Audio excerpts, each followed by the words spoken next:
Hello guys, my name is Naveen Pandey. I am IBPS 2019 best selected. अभी मैं आपके लिए जो सीरीज़ स्टार्ट कर रहा हूँ वो सारे सब्जेक्ट को लेकर रहेगी, क्वांटिटेटिव हो चाहे मैथ चाहे इंग्लिश हो चाहे रीजनिंग हो। मैं आपके लिए बेस्ट क्वेश्चंस लेकर आऊँगा जिसको आप तैयार करते जाइए। आपको एग्ज़ाम में बहुत बेनिफिट मिलने वाला है। ये सारे एग्ज़ाम के लिए इंपॉर्टेंट है, चाहे वो IBPS का कोई भी एग्ज़ाम हो, क्लरिकल हो, PO हो, चाहे RRB का क्लरिकल PO हो। जैसा कि आपको पता है SBI की वैकेंसी अभी आनी बाकी है, तो सारे ही अपकमिंग एग्ज़ाम बैंकिंग एग्ज़ाम के लिए बहुत ही इंपॉर्टेंट क्वेश्चंस होने वाले हैं ये। ठीक है, चलिए इस सीरीज़ को शुरू करते हैं। आप बस मेरे साथ इस सीरीज़ के साथ आप बने रहिएगा। चलिए शुरू करते हैं। तो ये पहला क्वेश्चन से बात करते हैं। पहला क्वेश्चन देखिए, ये बोल रहा है कि how many 7 letters one can be formed. एक वर्ड दिया है अपन को गेटवे। गेटवे में कितने वर्ड हैं? 7 वर्ड हैं। इससे एक लेटर बनाना है such that the vowels occupy the extreme ends. Extreme ends की बात करी जाए तो आप ज़रा देखेंगे तो 1 2 3 4 5 6 7, यहाँ पे 7 प्लेसेस हैं, 7 वर्ड्स आपको भरने हैं। जिसमें से मैं आपको वॉवेल्स की बात करूँ तो वॉवेल्स यहाँ पे कितने हैं? ए यहाँ पे 2 टाइम्स है और ई है, उसके अलावा सब कॉन्सोनेंट्स हैं। तो सबसे पहले अपन को ये 2 प्लेसेस को भरना है क्योंकि इसी 2 प्लेसेस की इन्होंने कंडीशन बताई हुई है। तो जरा अपन एक काम करते हैं, जब आपके पास प्लेसेस कम हो और वर्ड्स ज़्यादा हों तो अपन प्लेस से पूछते हैं। ये परमुटेशन कॉम्बिनेशन जिस लोगों ने पढ़ा होगा उनको आइडिया होगा कैसे करा जाता है। नहीं है तो मैं आपको सिखा देता हूँ, बहुत ही ईजी मेथड होती है। अब जैसे इन्होंने बोला है कि एक्सट्रीम एंड्स पे क्या बैठेंगे, तो एक्सट्रीम एंड्स के पास ऑप्शन क्या है? पहले एंड के पास गए तो कितना ऑप्शन है? 3 ऑप्शन है। भले 2 रिपीट है, मैं आपको बताता हूँ। जब वर्ड्स रिपीट होते हैं तो उसके लिए नई टेक्निक है, मैं आपको इसमें समझा दूंगा। पहले वर्ड के पास में 3 ऑप्शन है, पर जब एक वर्ड यहाँ बैठ जाएगा तो अगले वर्ड के पास में कितने, अगले स्पेस जो है अपना एक्सट्रीम एंड है उस पर इसके पास कितने ऑप्शन है? 2 ऑप्शन है। तो आपको इनटू करना है। पर लेकिन यहाँ पे 2 वर्ड सेम है। जब भी 2 या 2 से जितने भी ज़्यादा वर्ड सेम होते हैं उसको उसी के फैक्टोरियल से डिवाइड कर दिया जाता है।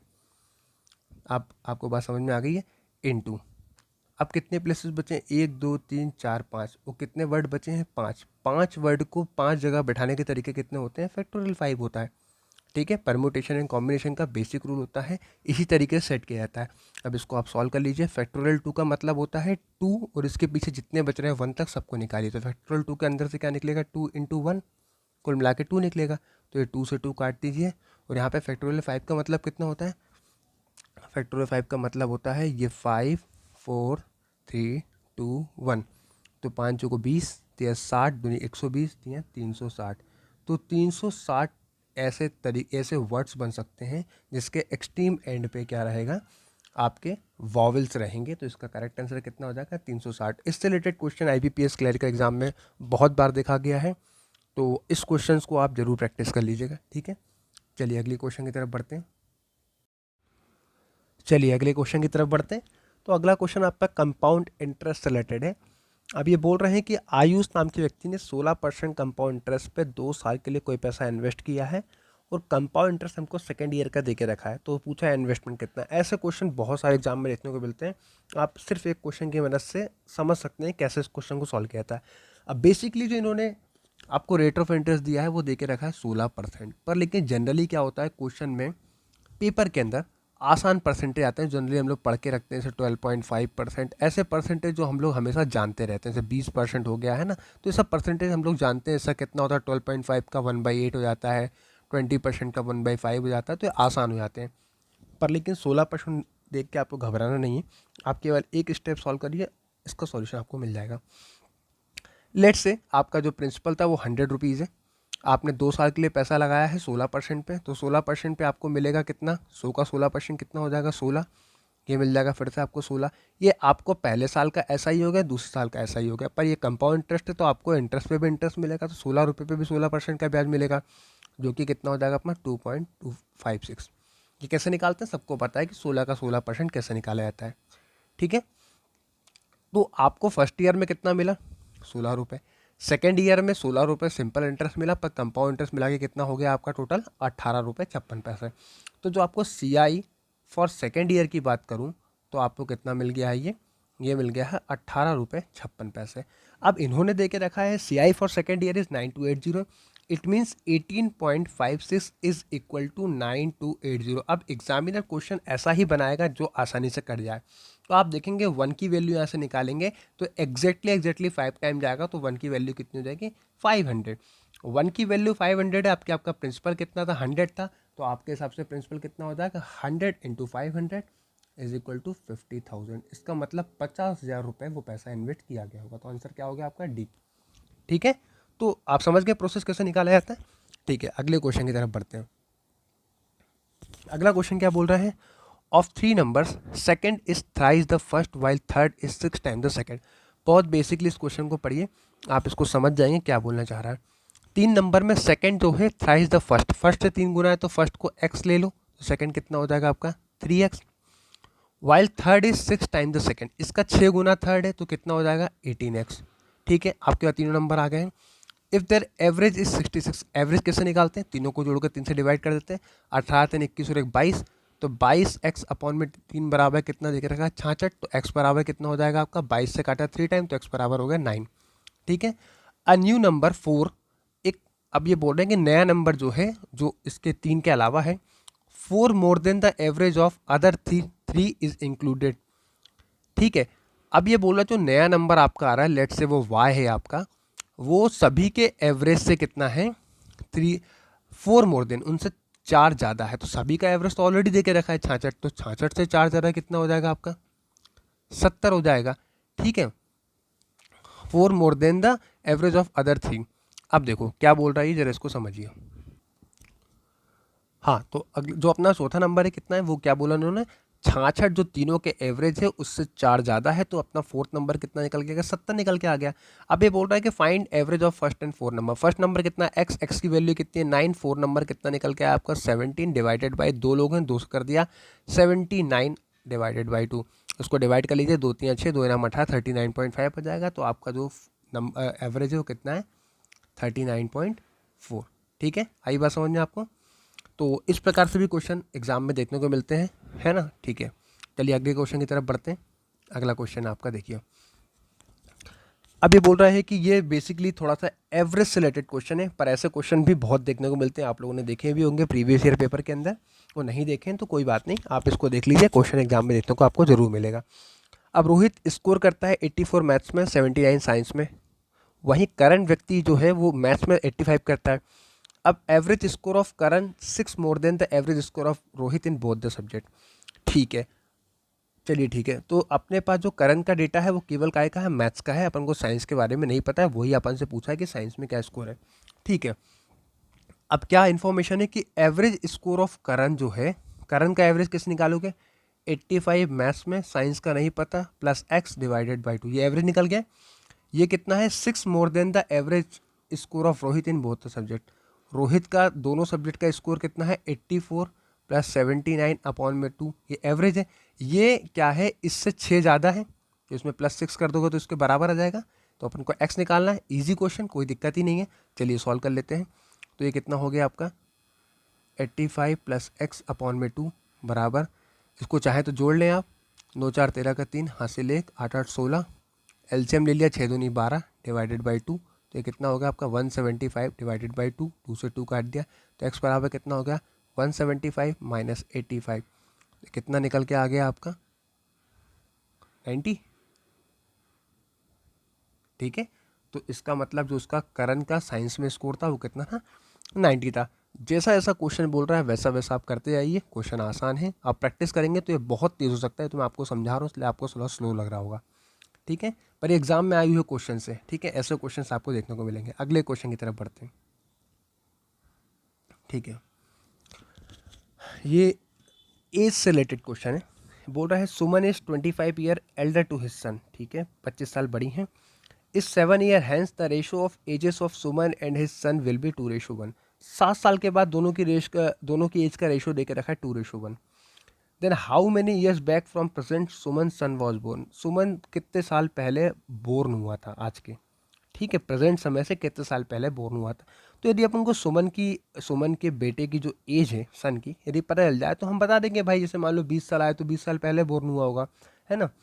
तो कहीं से भी क्वेश्चन को पकड़ लीजिए, मैं यहीं से पकड़ लेता हूँ। ठीक है, जैसे 7 साल बाद इन लोग का रेशो देके रखा है 2:1, ठीक है, तो लेट से 2x और x हो गया। 7 साल बाद का था तो 7 साल पहले कितना हो जाएगा -7, इन दोनों की ये 7 साल पहले पहुंच जाएंगे अपन। अब वही सुमन कितनी है 25 साल बड़ी है, इसका मतलब है कि इन दोनों को यदि मैं माइनस कर दूं तो कितना अंतर आना चाहिए, 25 आना चाहिए। तो यहाँ से आपको दिख रहा है कि x बराबर कितना हो गया, 25 हो गया। तो 25 अपन ने कर दिया, तो यहाँ पे कितना हो गया, 25 दूनी, अब इसी को लो क्योंकि 7 साल बाद का रेशियो देकर रखा है, तो नॉर्मल सोचो, 25 दूनी 50 और ये कितना हो गया 25।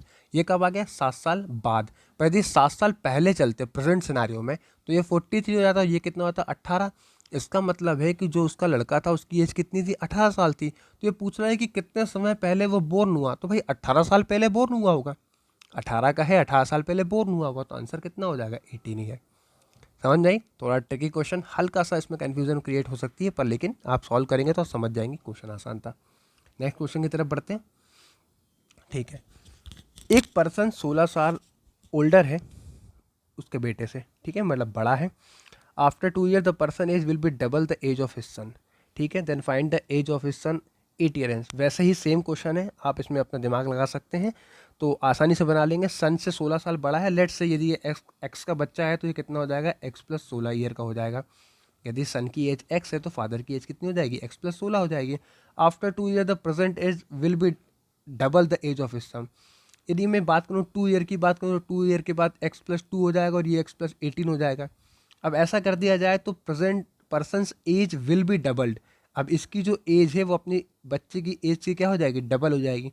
अब यहाँ से आप आसानी से एक्स की वैल्यू निकाल लेंगे और जो आपसे पूछा आप इसमें रख के 8 साल बाद 10 साल बाद उसकी बात वैल्यू निकाल लेंगे। ठीक है, क्वेश्चन आसान था। ठीक है, नेक्स्ट क्वेश्चन की तरफ बढ़ते हैं। ये क्वेश्चन देखिए, ये क्वेश्चन बहुत पूछने में आता है और जनरली लोग इसमें बहुत कंफ्यूज होते हैं। इसका बस एक सिंपल से क्या है, देखिए इसको नॉर्मल मेथड से भी किया जा सकता है पर लेकिन टाइम टेकिंग होता है और एग्जाम में पूछा जाता है, तो कोई ना कोई इसका एक फार्मूला है जो आपको दिमाग में रख लेना है, जो मैंने ऑलरेडी यहाँ पे लिखा हुआ है। क्वेश्चन को समझते हैं, एक बार आप इस क्वेश्चन को सॉल्व कर लीजिए, आप अगली बार इस क्वेश्चन को कभी भूलेंगे नहीं। कंटेनर में 75 लीटर प्योर मिल्क भरा हुआ, बहुत अच्छी बात है। अब 15 लीटर इसमें से निकाल लिया जाता है और उसमें वाटर डाल दिया जाता है। If 50 litre content of container is replace by water, मतलब 15 लीटर प्योर मिल्क निकाल के 50 लीटर वाटर ऐड कर दिया है। अब सेम प्रोसेस को रिपीट करते हैं 2 टाइम, ठीक है। Then the quantity of milk left in the final solution में कितना बचेगा। जाहिर सी बात है कि मिल्क बार बार निकल रहा है तो मिल्क धीरे धीरे कम होता जाएगा, वाटर का परसेंटेज बढ़ेगा। तो इसके लिए तरीका क्या है, मैं आपको जनरल मेथड भी बता सकता हूँ, वो भी हो सकता है लेकिन बहुत टाइम टेकिंग होता है।